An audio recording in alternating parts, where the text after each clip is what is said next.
Hello and welcome to This Week in Engineering. Brought to you by engineering.com. Battery sponge. Conventional batteries have a cathode at one end, an anode at the other, and an electrolyte in between, a design that limits the speed that energy can flow. Now, Amy Prieto from Colorado State University has created a new battery from a copper foam substrate, coated with negative electrode for the anode, then coated in a solid electrolyte, with the rest filled in with a cathode, significantly increasing the surface areas while decreasing ion travel distance and hence charge time.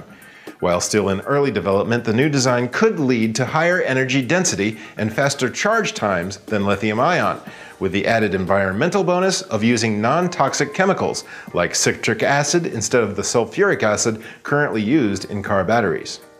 Self-driving cars. This year at the Consumer Electronics Show in Las Vegas, automakers Toyota and Audi have shown their visions for automated driving. Both implementations differ from Google's fully autonomous car project, which highlights integrated software mapping. Toyota showed off a Lexus LS600 equipped to take control away from the driver only when an accident is predicted. Audi showed off a self-parking car and alluded to an autonomous system that could be turned on to join self-driving motorcades for highway driving. Of course, I love autonomous cars, because I want to drive while texting and drinking whiskey in a school zone. Now I'll be a little bit safer. Robot cockroach. Duncan Haldane from the University of California, Berkeley has presented Velociroach, a 4-inch cockroach-inspired robot capable of running at 2.7 meters per second, making it one of the fastest-legged robots in the world. The legs are thin, C-shaped springs that rotate 15 times per second, and for stability, 3 of the 6 legs are touching the ground at all times. The robot can also climb obstacles by slamming into them and popping up and over. A cockroach? This is the most disgusting and revolting robot in the world, but only because I haven't finished my robot Honey Boo Boo's mom yet.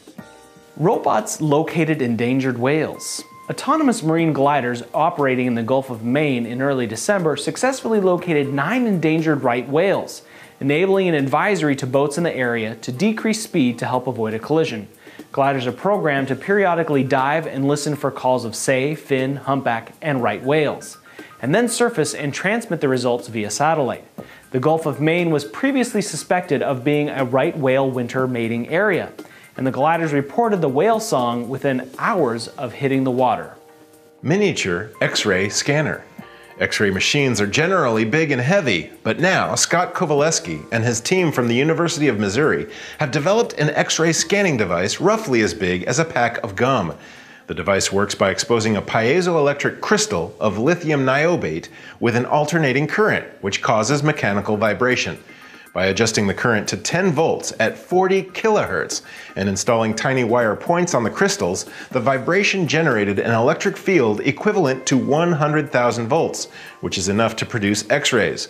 With X-ray scanners this small, can we please build my X-ray glasses already?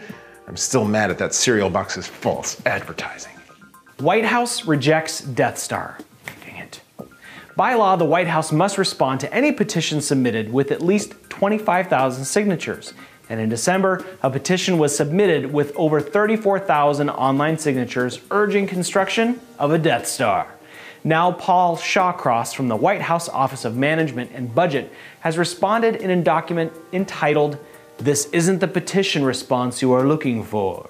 Sadly, due to the estimated $850 quadrillion price tag, the petition was rejected.